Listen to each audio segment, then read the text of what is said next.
So when Wally and I started this channel, the vision was we would be going out into your studios, into your workspaces, into all these crafty maker places, and we'd be doing in-person interviews. But unfortunately, we're doing them on Zoom right now, which is totally cool. But it also enables us to do Zooms from other parts of the country. So today, I'm going to be joining Rachael from Calgary, and she's an amazing jewelry artist. Um, so yeah, let's jump right in. Welcome to the Craft Show.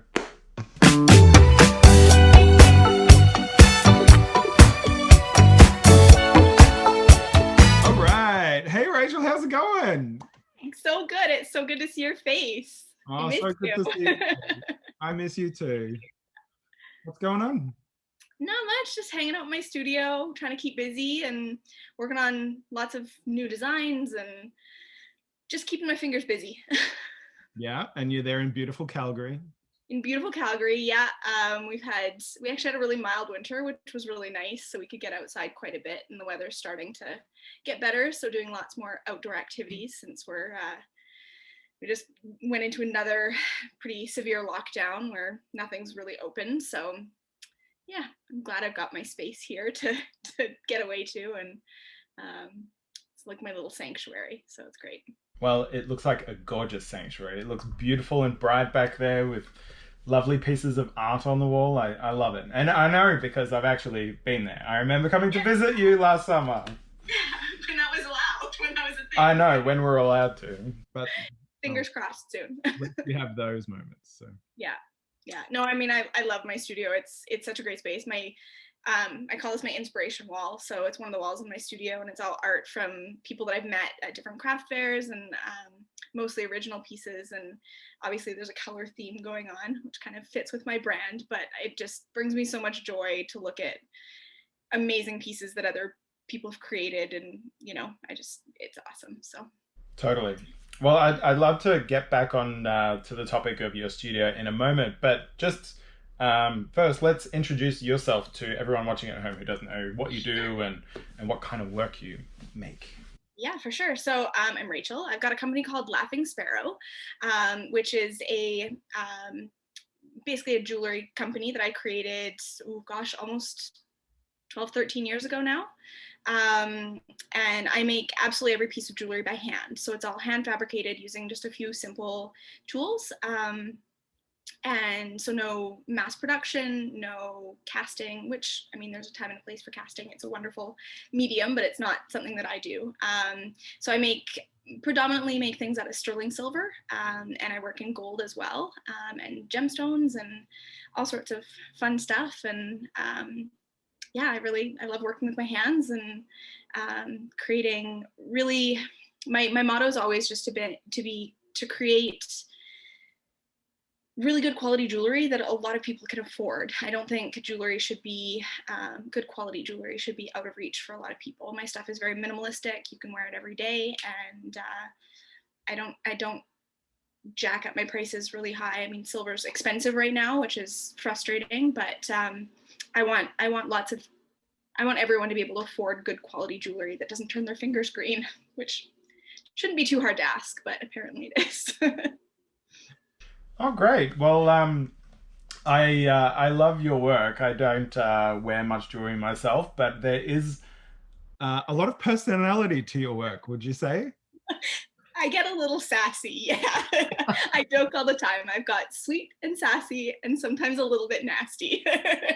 I love it. And can we do like a little G-rated version of maybe some of your work that you might do? So one of my best sellers, I'll explain it with a little story. I think it was a couple years ago at Stampede, and this woman came running up to me and screamed, "Oh my gosh, you're the F bomb lady." She said it a lot less PC than that. And I was like, oh yeah, I make a necklace that has an F bomb on it. And it actually started off as a joke. I was making this beautiful love necklace, and it's all made out of really fine wire that I cut and solder together. So every single one is different. And a customer made a joke at a market and was like, "Oh my gosh, you should make one that says this." And I was like, oh my God, that's hilarious. I should. And I think I posted on Instagram and it kind of blew up. And so I make that necklace, the love one still, a couple other words. Again, some sweet, some not so sweet. And then I've been making square rings for a really long time. And I added the F word on a square ring and it's been a huge hit. I had a ton of people, mostly nurses and teachers, who came up to my booths and were like, this necklace is the best thing I've ever seen, but I can't wear it to work. I need something more subtle. So I came up with the idea of doing a ring, which can actually be turned around so that it has it on the inside instead of the outside. So got to accommodate everyone. Totally. And I love the juxtaposition of the F bomb with like the dainty delicateness of like a cute piece of silver jewelry. Like, Yeah. I love it. It just like, I've met customers at the market that were like, do you know where that, F bomb necklace girl is? And I'm like, I'll show you. But I love it. It brings out a little bit of people's personality, just It in really day does. to day. Like, I love it. It's just And like, it's a great conversation starter. I mean, I get people that come up to my booth and they're like, oh my gosh, to their friend, you got to come and have a look at this. And I'm like, I know exactly what you're looking at. It's my bestseller. And they're like, really? And then of course there's the odd person who I offend absolutely terribly. And I'm like, meh, not my people. So I feel like we just need some lightheartedness in our lives. And it's a great word that kind of is all encompassing. It can be really positive. It can be a bit negative. It can, show all our emotions and yeah, you know what? Sometimes you just got to let it out. You got to express yourself. yeah. My grandma always told me, she's like, you're allowed to swear as long as you use the correct grammar. So she explained with this word actually that, it can be a noun, it can be a verb, it can be an adjective. It can be almost everything in the English language. So So true. Good old grandma. She's always right. Yeah. All right, so let's rewind and let's talk about the studio you're in now in Calgary. When I came to visit you, you're in this amazing like collaborative studio space. Can you talk a little bit about that? Yeah, so to give a little bit of background, I'm from BC originally, from Vancouver. And when I was there, I had an amazing studio space in New Westminster called 100 Braid Street Studios, which had a huge selection of artists, all different mediums, sculptors, painters. I was the jeweler. There was a quilter there, like a fiber artist who was amazing. And it's unfortunately since being torn down, and they're looking for a new space for it. It was in the last standing building of the BC distillery. And so it was sort of a pretty historic building, but unfortunately didn't have historical landmark status. So it was rezoned for a school, which, I mean, hey, education's great. But I loved having other artists around me when I worked, because I previously just worked from home, and it can be a little bit isolating. As we all know in this day and age, how working from home can be. So when I moved to Calgary 3.5 years ago, I was working from home again, and I really missed the collaborations and the camaraderie and the inspiration that I got from being around other artists. Just being in a space where there is so much creativity just flowing through the air. It's palpable. You can feel it. So by chance, I came across this building called Nvrlnd, which is spelled Nvrlnd, and shot a message to one of the guys who runs it and was like, I know this is a long shot. Do you have any space available? And he's like, I've got 2 studios. Like, come check it out. And so I came by, and essentially Nvrlnd is it's an old hotel, one of those sort of pay by the hour type hotels, I believe it was. So it has a bit of a sordid past, and anyone who I tell, like, oh yeah, you know that old hotel that's in this area, they're like, oh yeah, I heard about that place, or I used to go to concerts like next door or whatever. And so they're renting this hotel that was basically standing empty from the city, and have completely gutted it and turned it into basically, I think there was usually between 35 and 45 artists working out of this space. So some spaces are shared, some are private. Mine, it's private. I have way too much stuff to have another person in here. The best part about it is each hotel room studio. So I have a door that closes. I can open my window. I have my own bathroom, because sharing a bathroom with other artists, they're gross. And yeah, so just pre-pandemic, it was a little bit different. We were able to have our doors open, and there's a hallway, so you see people walking by, and you smile and wave, and as you pass by, you just check in on people. So it's a little bit different now, because we do have to have our doors closed. But just knowing that there's other people in the building, and even walking down the hall and seeing other people's work on the walls, it was that missing link that I had, or that missing piece that I didn't have working from home, that being really isolated and just being able to come here. And now I actually get dressed and don't work in my pajamas all day for 3 days straight. So it's important for me, for my workflow and whatnot, to be able to get out of the house and get to work. So that is so invaluable. Like, I think we've been asking similar questions to everyone else that's been on the show, and we ask about the community that they're in, and the sort of the creative market, community that's out there. And that's one thing that everyone is like, oh my God, you need that sort of community and that sort of creative flow around you.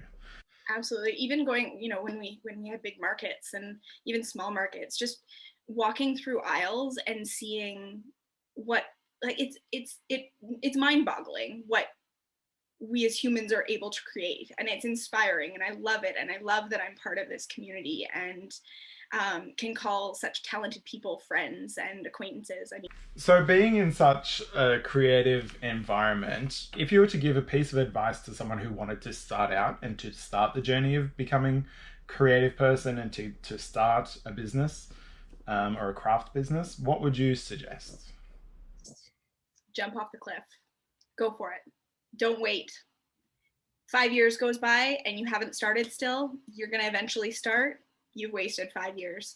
One of my favorite quotes, and actually, I don't know if you can see it, is, "What if I fall? Oh, but darling, what if you fly?" And my motto has always been, jump off the cliff and learn how to fly on the way down. You might face plant, but you get back up, climb that mountain, and jump off again. As an entrepreneur, as a craft person, I have failed so many times. And the only way that I feel like I've actually failed is if I don't keep going. So just do it. Like, it's terrifying. I have a lot of people who've asked me, because I started doing this full time I would say I started doing it full time about 8 years ago, and actually convinced my husband to quit his job 6 years ago to stay at home with our daughter, who just turned 8. And I mean, that was terrifying, but I could have lived in fear and not gone for it and not succeeded by not doing it. So I think it's just so important to go for it. Try it. Totally. It's scary as heck. Oh my gosh, it's so scary. Putting yourself out there, putting something that you love, that's part of you, is absolutely terrifying. But if you never do it, you'll never know. So just do it. That's so true. And I got a little bit emotional then when you were talking about, like, taking a piece of you, and you've got this idea or this, passion inside of you, and it just has to come out. You just have to let it out, and you just have to give it a shot. Like, yeah. And there's always that fear where it's like, what if nobody likes it? What if it flops? What if people give me negative feedback? And there's always going to be haters out there. That's when you've succeeded. When you have haters, you've succeeded. So go for it. I love it. That's so sweet. And I just, positive vibes all around. I'm loving this. So if someone wanted to get their hands on your beautiful jewelry, how would they do this? So I have a website, laughingsparrow.ca. I always offer free shipping. So yeah, my website's the best place to go. I do free shipping across North America. Instagram and Facebook are the best place to see what I'm working on that's new, because I do find, especially right now, I'm making a ton of new stuff, but to get it sent off to a photographer and then to get it to my girl who does some of my website stuff and to actually get it up online takes a long time. So I often will post new designs to get some feedback and, kind of put it out, test the waters on Instagram. So Rachel, obviously we both used to go to like amazing markets all across the country, and the customers that we meet along the way are very supportive of all the creative people's work. And what would you say is the best way for people who are trying to reconnect with creators and makers, the customers that want to get back out to those markets? What would you suggest them to do? Be patient.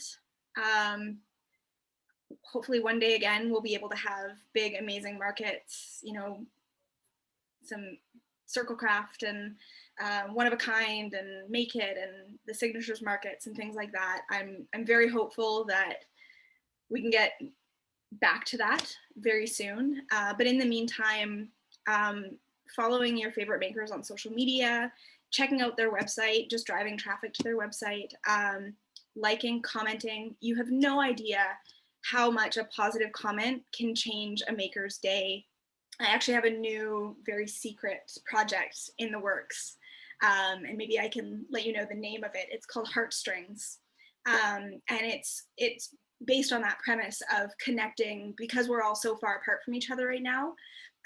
It's the idea of connecting to each other when we can't be together. And I'm pretty excited about it. So I'll be launching that, I believe on the 14th of this month. And it'll be through pop-ups that I'm doing this, but I'm not gonna let you know exactly what it's all about yet. So do you have any like exclusive deals for Craft Show viewers today? Well, I do. So if you use the code LemonLove, because we all love lemons, then you will get 10% off, still including the free shipping. So get that order in quickly and show your love for handmade, and go pick yourself up an F-bomb necklace. All right, thanks so much for hanging out with me, Rachel. So good to see you. Thank you. So awesome to see you too and have a chance to chat. All right, everyone. I don't want to say goodbye. All right, everyone.